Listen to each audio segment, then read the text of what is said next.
Здравствуйте, дорогие мои подписчики и гости канала. Рада всех вас видеть. Спасибо вам огромное за вашу неизменную поддержку, за ваши подписки, за ваши лайки и отзывы. Кто у меня впервые? Давайте с вами знакомиться. Меня зовут Ирина.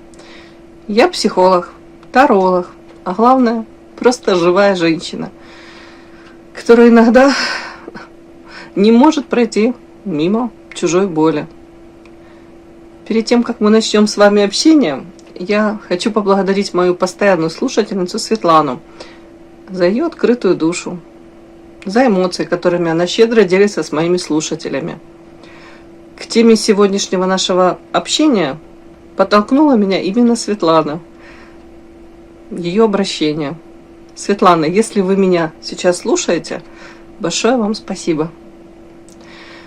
Итак, сегодняшнее видео я хочу посвятить проблеме, которая постоянно звучит из уст женщин, приходящих на консультации. А именно, тема выхода из очень болезненных отношений. Именно эту тему я озвучила Светлана в отзыве под роликом «Ревность – плохой советчик». Учитывая, девочки, что не все читают отзывы и ответы, я зачитаю, что написала Светлана, и свой ответ, как психолога. Думаю, это может быть интересно. Надеюсь, полезно. Девочки, может быть, мальчики. Я с благодарностью послушаю ваше мнение по поднятой теме.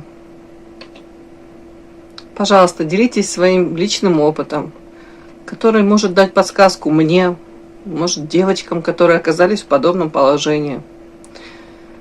Итак, Светлана написала: Ирина, здравствуйте. Я бы с вами не согласилась. Сразу скажу, что я человек неревнивый. Вот эти заезженные убеждения, что если ревнуешь, значит не уверена в себе. Есть страхи, что оставят и тому подобное. Считаю, что ревность, во-первых, на пустом месте не бывает. И второе, надо иногда это делать, чтобы напомнить о том, что человек уже сделал свой выбор. Раз вместе живут, и надо после работы не в телефоне переписываться, а уделить внимание и заботу тем, кого выбрал. Из своего опыта скажу, с мужем прожили 17 лет. С моей стороны никогда не было ревности и истерик. Он спокойно ходил на корпоративе. Было такое, что и сам признавался, что влюбился в другую, но не уходил. Было так, что и с другой ловила, и опять остался со мной. Частенько люди мне говорили о его интрижках, но я как-то мимо ушей. Дошло до того, что он чуть ли не в квартиру стал приводить. Бывало, вечерами уходил типа по делам. Короче, гулял и даже как-то заразу принес. Пришлось лечиться, и, конечно, свою вину он не признал. Последние 5 лет я поняла, что мы чужие, и к нему есть недоверие и брезгливость. У каждого своя жизнь. Я многое на себе тащила, а ему все было некогда. Работа, по выходным корпоративы, свои интересы. Я больше не выдержала и просто ушла. Думаю, надо было все-таки устроить ему ревность. Пару скандалов и разносов, чтобы неповадно было. И, может быть, еще сохранились бы отношения. А сейчас все. Мне 50. И я 6 лет одна. Теперь для меня почти все мужчины гулящие и по ощущениям грязные. Живу одна и кайфую, но если вдруг я встречу другого мужчину, и мы начнем жить вместе, я сознательно буду, если что, устраивать ему Армагеддон. И не потому, что типа страхи у меня или неуверенность, а потому, что им это так надо. И все тут. Так что я с вами не согласна. Спасибо. Дальше тоже пишет: мужчины практически не берут телефон в ванну, если нечего скрывать. Они так устроены. Если делают одно,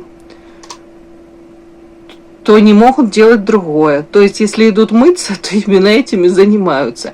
И если нечего скрывать, не ставят блокировки на телефон, не прячут его при твоем появлении, не заикаются, когда их спрашиваешь, не краснеют и не убегают, когда шутишь по поводу любовниц, не агрессируют на тебя, когда рядом другие. А у тебя чувство, что ты сейчас просто мешаешь его желанию с кем-то поконтактировать. Просто своим присутствием. Точно знаю, что если женщина чувствует, что здесь что-то не так, то это так и есть. Не надо убеждать себя в обратном. Вы предлагаете быть в иллюзиях и думать, что все хорошо, и вы одна единственная неповторимая? Нет, это утопия. Надо для себя решить и понять, ты знаешь, понимаешь, принимаешь таким человека, или тебе это просто не нужно. А делать вид, как делала это я много лет, ни к чему хорошему точно не приведет. Я, когда ушла, потом 2 года в себя прийти не могла. Пыталась понять и разобраться, почему так вышло. Спуску им не давать, в ежовых рукавицах держать. А пошел налево, то пенделя или как кота без хозяйства. Фух. Вот такой вот крик души.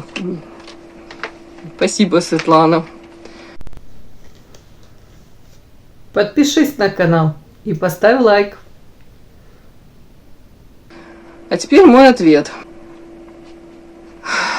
Ваше послание – это невероятно искренний, болезненный, но при этом очень сильный манифест женщины, которая долгое время терпела разрушение своих границ, а затем прошла через тяжелый разрыв. В ваших словах переплетены глубокая обида, защитный гнев, рационализация прошлого вашего опыта и попытка построить новую, непробиваемую броню на будущее. Давайте разберемся, что происходит в вашей душе с точки зрения глубокой практической психологии. Первое. Психоанализ текущего состояния. Механизм защиты.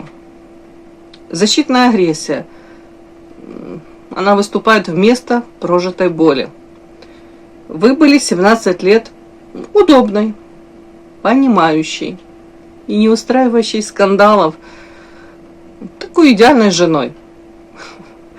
Вы закрывали глаза на измены, ловили его, лечились от инфекций и терпели год за годом это обесценивание. Вся эта злость, которую вы не выплеснули тогда, она никуда не исчезла. Она спрессовалась внутри, и фразы вроде как «буду устраивать Армагеддон» и держать в ежовых рукавицах – это не про уверенность. Это запоздалая защита той прекрасной раненой женщины, которую 17 лет предавали. Это фантомная боль. Вы пытаетесь воевать с прошлым мужем в лице всех будущих мужчин. Проекция «Травматический опыт». Все мужчины грязные.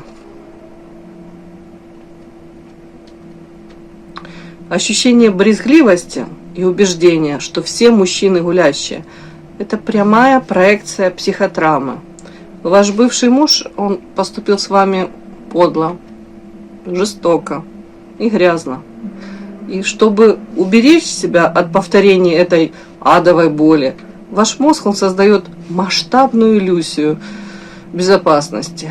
Если я буду считать всех мужчин грязными, их буду считать изменщиками по умолчанию, меня больше никто не ранит и не обманет. Гиперконтроль. Собственно, как иллюзия безопасности. Убеждение, что скандалы и ежовые рукавицы удержали бы мужа или спасли бы брак, это психологическая какая-то иллюзия контроля. На самом деле изменника и предателя его невозможно удержать ни молчанием, ни скандалами. Измена – это всегда выбор того, кто изменяет. а не результат того, что женщина недостаточно громко кричала. Второе. В чем вы абсолютно правы? Разрушение иллюзий. Вы совершенно справедливо отмечаете вещи, в которых многие женщины, они предпочитают молчать. Правда, интуиция не врет. Если вам кажется, что что-то не так, то в 99 случаев вам не кажется. Прятать телефон, заикаться, проявлять какую-то бытовую агрессию – это все прямые маркеры предательства или двойной жизни. Слепая позиция «я выше этого», она не работает. Годами закрывать глаза, делать вид, что ничего не происходит, и быть удобной – это ваш прямой путь к разрушению собственной самооценки, здоровья и к психосоматике. Жизнь в иллюзиях разрушительна. Вы совершенно правы. Делать вид, что все хорошо, когда тебя не уважают, это действительно самообман, за который потом приходится расплачиваться годами восстановления. Третье. Где кроется опасная ловушка для будущего. Ваш вывод. Надо было сразу устраивать Армагеддон и держать его в ежовых рукавицах. И теперь я буду делать именно так. В чем же здесь драма? Вы путаете здоровые границы и тотальный контроль. Здоровые границы – это когда при первом же неподобающем поведении или измене вы говорите «со мной так нельзя» и уходите. А ежовые рукавицы и скандалы – это всего лишь попытка удержать возле себя человека, который вас не уважает, превратившись в его строгую мамочку. Мужчина, который склонен к гулянкам, да, под жестким контролем, просто научится изощреннее врать. Еще изощренней, да.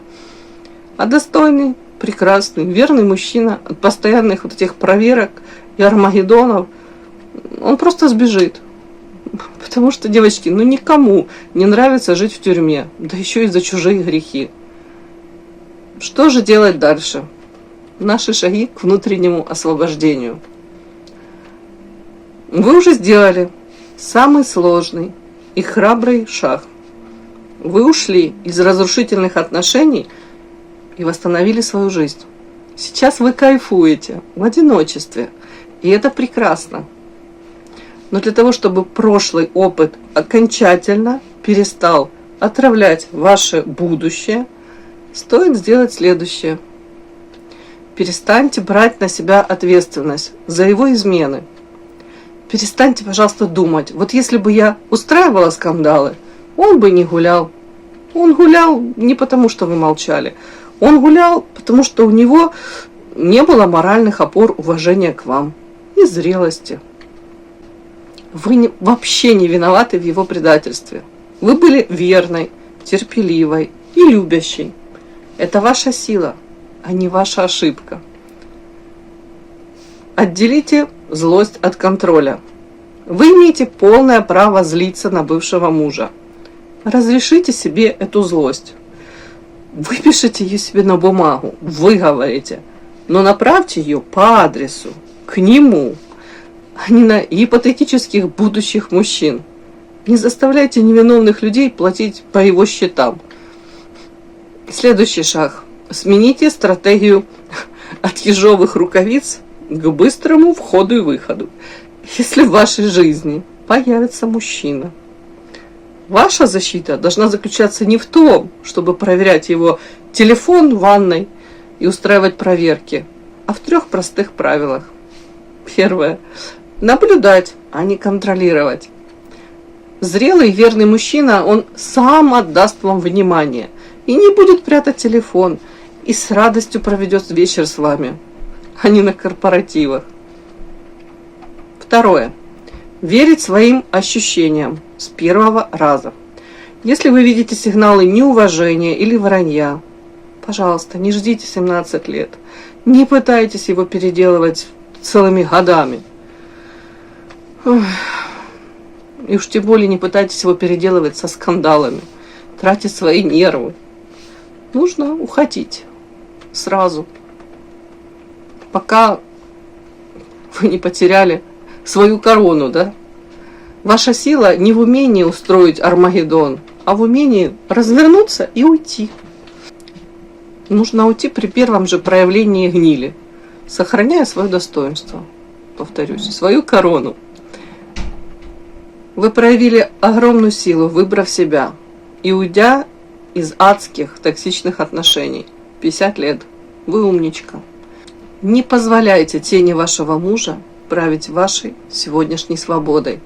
Вы никому ничего не должны усложнять. Ваша главная задача сейчас – это наслаждаться своей чистотой, спокойной и независимой жизнью, абсолютно не таща в нее старые баталии. Девочки, вот такой прозвучал мой ответ. Надеюсь, что-то полезное вы услышали для себя. Мои хорошие, выбирайте себя, любите себя, верьте в себя, ищите себя. Никогда не сдавайтесь. Не давайте никогда никому и ничему разрушить то доброе, чистое, светлое, что у вас есть. Вы и только вы творец своего счастья.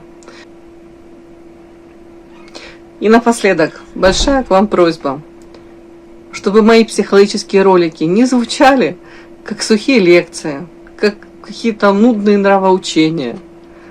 Давайте больше общаться. Пишите, пожалуйста, о своих проблемах, как вы их преодолеваете. Если не в открытом доступе пишите, то в личку. Адрес смотрите в описании канала. Свои ответы, если хотите, буду давать без ссылки на ваше имя. Я понимаю, что многим сложно открыться на большую аудиторию. Или пишите просто вопросы, на которые хотели бы услышать ответы. Буду вам очень благодарна. И думаю, не только я. Берегите себя.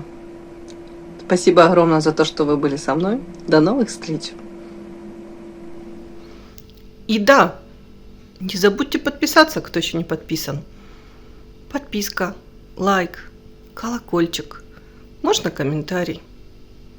Но те, кто уже подписаны и все это делают, большое вам спасибо. Умнички.